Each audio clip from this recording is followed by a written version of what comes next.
Judith is, I'm sure, a longtime exhibitor with ACC shows, and but one thing that I found really remarkable about her work is that it's just fantastic technique in combination with really beautiful restrained design. It's maybe not the most creative in terms of where jewelry is going. No, but it's timeless in that sense. You know, and I think the technique, her technique is immaculate, and so I think that brings another dimension to the work.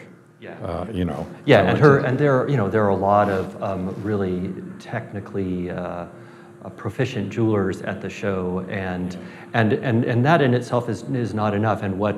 And a lot of goldsmiths, especially jewelers, will get really caught up in the technique. And what Judith did with her work is that terrific technique with beautiful, beautiful designs. Yeah, no, it's great. And unlike Mike, you know, jewelry is far from what I would even think about, except I look for design kind of thing and how things are made, the craftsmanship and all of that kind of thing. And so it's interesting because Mike knows a lot of these people. I don't know anybody. So in a sense, I'm a free agent to say, oh, I think this is terrific, and what do you think, Mike, and so forth.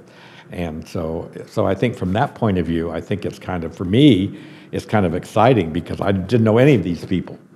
Yeah, and with Judith's work, I mean, it is really quiet, and they really take some time.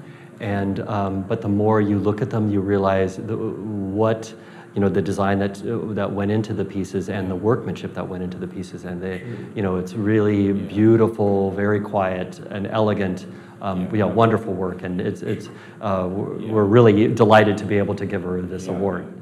Yeah, Morgan, I actually had not seen his work before, and it was sort of easy to miss at first. Well, I didn't. Yeah, it's certainly because Mike said he showed me the guy. Said I don't remember seeing that work. And I had no idea it was glass either, as I said, kind of thing. I thought there were some kind of maybe painted enamel or some kind of other work on the thing. But when you really go up to look at that material, it's quite amazing. Yeah, and this is, a fused glass technique, which we've seen a lot at these shows, and most of it not very interesting. And it's really hard to, sort of take that technique and reinvent it in a fresh way that people will take the time. And because his color sense is really interesting. The surface, the sandblasted surface is just impeccable. They're really beautiful, beautiful. His technique is amazing, actually. When you begin to look at how these things are put together, I think you're right. Yeah.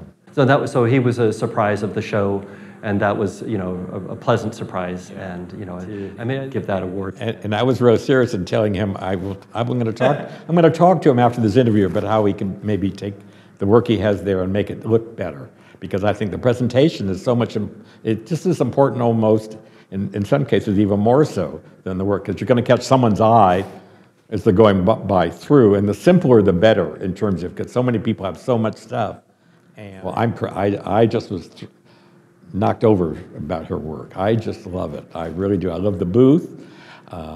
It's what you can do with simple decoration in a sense. And she does work with paper, and it's just paper strips, and she painted on that, and very contemporary. I love the medium. I just loved everything about it. Yeah, and that this is a good example of how a good, smart booth design reinforces what she's trying to show, and the fact that her booth was paper, her jewelry is paper, and it was really creative. Everything about it was really good. And what I love about her work is that she takes a really humble material, and just through wonderful technique is able to take this thing make it into fantastic pieces of jewelry. Yeah. Well, basically, as Mike said earlier, basically he has not the most advantageous location for a booth, because it's right on the corner, and it could be a real disaster. But the way he did it, so that you would come one way and look the other way, it was so successful, and its use of color for the material that he's displaying, the ceramics and everything.